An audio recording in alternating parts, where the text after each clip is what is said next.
Hello students, I am doctor Vinod Kamle. इस video में हम लोग देखने वाले हैं कि कौन से अलग अलग टाइप के कोऑपरेटिव सोसाइटीज होते हैं। So let us start. सबसे पहला टाइप है कंज्यूमर कोऑपरेटिव सोसाइटी। नाम से ही पता चलता है कि ये जो कोऑपरेटिव सोसाइटी है या ये जो ग्रुप है वो कंज्यूमर्स के द्वारा फॉर्म किया जाता है या कंज्यूमर्स के द्वारा बनाया जाता है। अब ये कंज्यूमर्स अपना ग्रुप क्यों बनाते हैं या अपनी सोसाइटी क्यों बनाते हैं? बिकॉज उनकी जो डेली रिक्वायरमेंट की चीजें होती है वो परचेस करने के लिए, जैसे कि गेहूं चावल या दूसरे जो भी चीजें हम लोग को घर में रोज लगते हैं, वो सब परचेस करने के लिए ये लोग अपना एक सोसाइटी बनाते हैं। और ये सोसाइटी बनाने की वजह से इन लोगों को चीजें जो है वो रीजनेबल प्राइस में मिलती है। रीजनेबल प्राइस में मतलब क्या? थोड़ा सा मार्केट प्राइस से कम में। ओके। नाउ कैसे इन लोगों को रीजनेबल प्राइस में चीजें मिलती है? तो कोऑपरेटिव सोसाइटीज क्या करते हैं? बल्क में चीजें परचेस करते हैं। बल्क का मतलब क्या होता है? लार्ज क्वांटिटी में। और किसके पास से चीजें खरीदी करते हैं? होलसेलर के पास से या सप्लायर के पास से या मैन्युफैक्चरर के पास से। ओके। और मेंबर्स को ये लोग क्या करते हैं? कम दाम में चीजें फिर दे पाते हैं। जैसे मैं आपको एक एग्जांपल देता हूँ कि एक कोऑपरेटिव सोसाइटी बनी हुई है कंज्यूमर्स की, जिनको चावल परचेस करने हैं। तो वो लोग क्या करते हैं? बाहर से अगर चावल परचेस करेंगे तो उनको 40 रुपीज केजी से मिल रहा है। वही अगर वो लोग डायरेक्टली फार्मर से परचेस करेंगे बल्क क्वांटिटी में, तो उनको फिर किसमें में मिल रहा है कि 25 रुपीज में। तो मार्केट प्राइस से यहाँ पे 15 रुपीज का क्या आ रहा है? डिफरेंस आ रहा है। ओके। तो ये कोऑपरेटिव सोसाइटी क्या करेगी? डायरेक्टली फार्मर से लार्ज क्वांटिटी में चावल परचेस करेगी 25 रुपीज केजी से। और फिर मेंबर्स को वो क्या करेंगे? 30 रुपीज में बेचेंगे। तो मेंबर्स को जो बाहर 40 रुपया देना पड़ रहा था, अभी उनको ये चीजें क्या हो रही है? 30 रुपीज में मिल रही है। तो इस हिसाब से यहाँ पे कंज्यूमर कोऑपरेटिव सोसाइटी का काम चलता है। ओके। तो ये कंज्यूमर्स के द्वारा फॉर्म की रहती है, जहां पे कंज्यूमर्स अपने डेली रिक्वायरमेंट को परचेस कर सकते हो रीजनेबल प्राइस में। रीजनेबल प्राइस क्यों होता है? बिकॉज ये लोग डायरेक्टली जो गुड्स है वो होलसेलर से या मैन्युफैक्चरर से या सप्लायर से लार्ज क्वांटिटी में परचेस करते हैं, और उनको इसकी वजह से क्या होता है? डिस्काउंट में चीजें मिलती है। तो वो लोग अपने जो भी मेंबर्स है उनको रीजनेबल प्राइस में या कंसेशन प्राइस में वो गुड जो सप्लाई कर पाते हैं। इसकी वजह से क्या होता है कि जो मेंबर्स है उनका एक्सप्लॉयटेशन से बचाव होता है या प्रोटेक्शन मिलता है उनको, क्योंकि बाहर वो खरीदते तो 40 रुपए में मिलता है, अपने सोसाइटी के अंदर उनको 30 रुपए में मिल रहा है। तो कहीं ना कहीं पे जो लोअर या मिडिल क्लास लोग हैं जिन्होंने अपनी वो सोसाइटी बनाई, उनका एक्सप्लॉयटेशन से यहाँ पे प्रोटेक्शन हो रहा है। और फिर जो भी प्रॉफिट यहाँ पे हो रहा है, जैसे कि मैंने बताया कि 25 रुपए से वो लोग फार्मर से ले रहे हैं और मेंबर्स को 30 रुपए में बेच रहे हैं, तो 5 रुपए का इनका प्रॉफिट हो रहा है। तो 5 रुपए भी वो लोग क्या करेंगे? सारे मेंबर जो शेयर करेंगे। एक चीज याद रखना, कोऑपरेटिव सोसाइटी जो होती है प्रॉफिट अर्निंग के लिए नहीं होती है। बट कभी कभी कोऑपरेटिव सोसाइटी को प्रॉफिट हो सकता है। पर जो भी प्रॉफिट हो रहा है वो सब लोग क्या करें? शेयर कर रहे हैं। ओके। और यहाँ पे कोऑपरेटिव सोसाइटी का एक एग्जांपल लिखा हुआ है जो है अपना बाजार। उसका यहाँ पे लोगो आप देख पा रहे हो, ये एक कंज्यूमर कोऑपरेटिव सोसाइटी है। दूसरा है प्रोड्यूसर्स कोऑपरेटिव सोसाइटी में। प्रोड्यूसर्स मतलब के जो गुड्स को प्रोड्यूस करते हैं, मैन्युफैक्चर करते हैं। इसका ही दूसरा नाम होता है इंडस्ट्रियल कोऑपरेटिव सोसाइटीज। अभी यहाँ पे क्या किया जाता है कि जो भी इनके मेंबर्स होते हैं प्रोड्यूसर कोऑपरेटिव सोसाइटी के, उनको ये लोग रॉ मटेरियल या जो भी टूल्स या मशीन्स की जरूरत होती है या जो भी गाइडेंस की जरूरत होती है वो प्रोवाइड किया जाता है इजी टर्म्स पे। ओके। मतलब बाहर उनको वो चीजें जो है महंगे दाम में मिल रही है, यहाँ पे उनको ये सारी चीजें जो होती है वो सस्ते दाम में मिलती है। जिसकी वजह से ये सब चीजों को वो लोग यूज करके क्या करते हैं? अच्छे क्वालिटी के गुड्स बनाते हैं। सुपीरियर मतलब क्या? एकदम बेहतरीन क्वालिटी के। ओके। तो मेंबर्स को रॉ मटेरियल, टूल्स और टेक्निकल गाइडेंस प्रोवाइड किया जाता है by the producers cooperative society. और इसका यूज करके मेंबर क्या करते हैं? सुपीरियर क्वालिटी के गुड्स यहाँ पे बनाते हैं। जैसे कि देखो यहाँ पे मैंने कुछ एग्जांपल्स दिया है। Punjabi dairy west Assam milk producers cooperative union limited, तो ये एक मिल्क की प्रोड्यूसर कोऑपरेटिव सोसाइटी है। दूसरा यहाँ पे कोकोनट प्रोड्यूसर कोऑपरेटिव सोसाइटी जो कोकोनट के लिए बनाई है। तो ऐसे अलग अलग प्रोडक्ट्स के लिए जो मैन्युफैक्चरर्स होते हैं या प्रोड्यूसर्स होते हैं वो लोग अपने यहाँ पे क्या करते हैं? कोऑपरेटिव सोसाइटी बनाते हैं। और इनके जो भी मेंबर्स होंगे उनको सपोज कोकोनट के लिए या फिर मिल्क के लिए या शुगर के लिए या जो भी है, हनी है, इनके प्रोडक्शन के लिए जो भी रॉ मटेरियल लगेगा, जो भी मशीन्स लगेंगे, जो भी गाइडेंस या कंसल्टेंसी लगेगी, ये कोऑपरेटिव सोसाइटी के द्वारा उनको प्रोवाइड किया जाएगा। तो इससे क्या होगा? वो जो भी फार्मर्स रहेंगे या जो भी मिल्कमैन वगैरह रहेंगे, ओके, या शुगर प्रोड्यूस करने वाले जो प्रोड्यूसर्स रहेंगे, उनको यहाँ पे कहीं ना कहीं पे सपोर्ट मिल रहा है उनकी सोसाइटी की वजह से। अभी मेंबर जो होते हैं, जो ये गुड्स बनाते हैं, वो गुड्स को वो या तो एक कॉमन प्लेस पे सब लोग इकट्ठा बेच सकते हैं, या अपना अपना वो लोग क्या कर सकते हैं, खुद का अलग अलग से बेच सकते हैं। वो उनका खुद का जो होता है वो डिसीजन होता है। और सेम तरीके से यहाँ पे अगर कुछ भी प्रॉफिट होता है तो सारे मेंबर जो होते हैं वो प्रॉफिट को क्या करते हैं, शेयर करते हैं अपने आपस में। देन मार्केटिंग कोऑपरेटिव सोसाइटी, ये कोऑपरेटिव सोसाइटी जो होती है वो सेंट्रलाइज सेल्स के लिए बनाई जाती है। ओके, मतलब मेंबर्स के जो भी गुड्स है वो बेचने में ये क्या करते हैं, हेल्प करते हैं। अभी ये देखो यहाँ पे मैंने कुछ एग्जांपल दिए, जैसे cocoa and coffee coffee marketing का ये कोऑपरेटिव सोसाइटी है, जो अलग अलग कॉफी प्रोडक्शन करने वाले जो लोग हैं उनके कॉफी को बेचने में हेल्प करती है। फिर ये दूसरा एक मार्केटिंग कोऑपरेटिव सोसाइटी है, ये वेजिटेबल्स की कोऑपरेटिव सोसाइटी है, उसकी मार्केटिंग देखती है। तो इस तरीके से यहाँ पे कोऑपरेटिव सोसाइटी बनाई जाती है जो क्या करते हैं, अपने मेंबर्स के गुड्स को बेचने में हेल्प करती है। बेचने के साथ साथ ये दूसरे भी काम करते हैं, जैसे स्टैंडर्डाइजेशन एंड ग्रेडिंग। ग्रेडिंग करना मतलब क्या, क्वालिटी के हिसाब से गुड्स को अलग अलग करना। जैसे कॉफी है तो कॉफी को वो क्या करते हैं, कॉफी के जो बीन होते हैं, बीज होते हैं, उसको वो क्या करते हैं, क्वालिटी के हिसाब से अलग अलग करते हैं कि ये अच्छा क्वालिटी का, ये थोड़ा इंफीरियर क्वालिटी का, या ये थोड़ा सा मिडिल क्वालिटी का है, ये सुनो।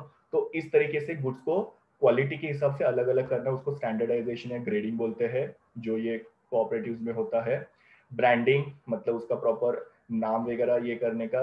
देन पैकिंग करना गुड्स को, तो वो भी यहाँ पे होता है। एडवर्टाइजिंग, ट्रांसपोर्टेशन, अगर किसी मेंबर को गुड्स को ट्रांसफर करना है उसके, तो वो। तो इस तरीके से क्या होता है कि अलग अलग ये काम जो होते हैं ये मेंबर्स के लिए किया जाता है by this particular cooperative society, जिससे मेंबर्स को भी क्या होता है, एक हेल्प होता है। वो मेंबर अगर अकेले पैकिंग कर रहा है करेगा, या अलग से अपने आप से एडवर्टाइजिंग करेगा या ट्रांसपोर्टेशन करेगा, तो उसके लिए वो कॉस्टली हो सकता है। बट यहाँ पे काफी सारे जो मेंबर्स होते हैं वो मिलके ये सब चीजें करते हैं, जिसकी वजह से उनको क्या होता है, ये सब चीजें सस्ते में पड़ जाती है।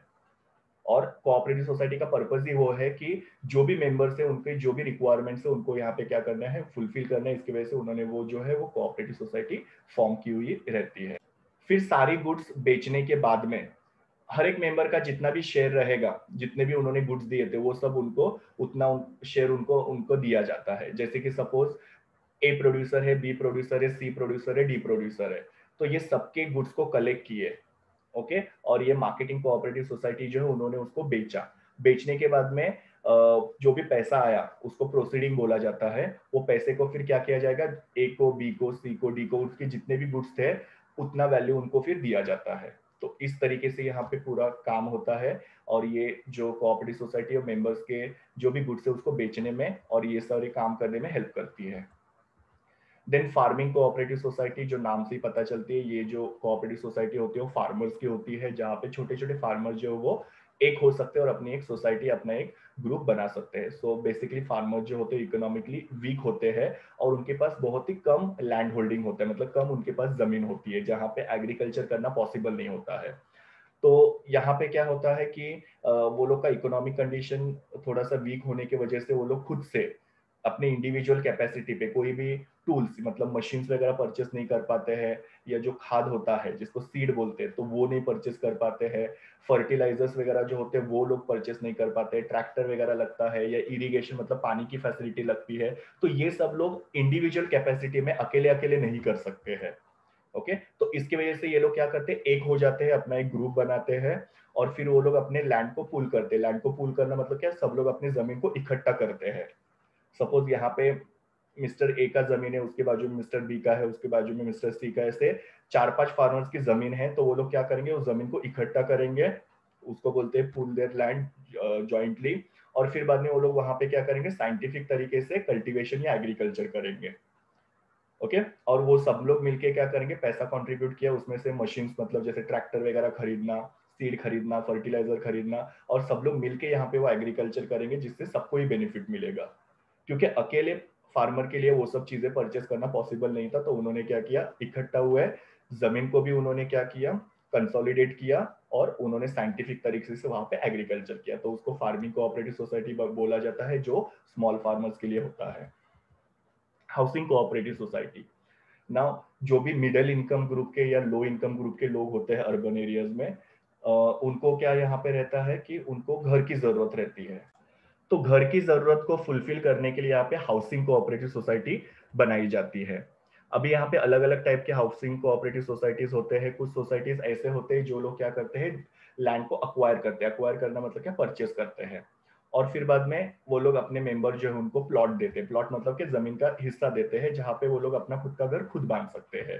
या कुछ ऐसे हाउसिंग सोसाइटीज होते हैं जो लोग क्या करते हैं, जमीन खरीदते हैं और खुद ही यहाँ पे घर बांधते हैं, और फिर बाद में वो जो घर होता है वो मेंबर्स को अलॉट किया जाता है। अलॉट करना मतलब दे देना, और फिर मेंबर जो होते हैं वो इंस्टॉलमेंट में पैसा देते हैं। तो ऐसे अलग अलग टाइप के कोऑपरेटिव सोसाइटीज होते हैं, हाउसिंग कोऑपरेटिव सोसाइटीज। जहाँ पे एक केस में क्या हो रहा था, जमीन खरीदा, जमीन खरीदने के बाद में सबको अपना अपना प्लॉट दे दिया जहाँ पे हर एक जन अपने अपने रिक्वायरमेंट के हिसाब से घर बांध रहा है। और दूसरे केस में जमीन खरीदा और उन्होंने मेंबर्स ने मिलके क्या किया, वहां पे घर बांधे और फिर बाद में सबको घर जो अलॉट किया।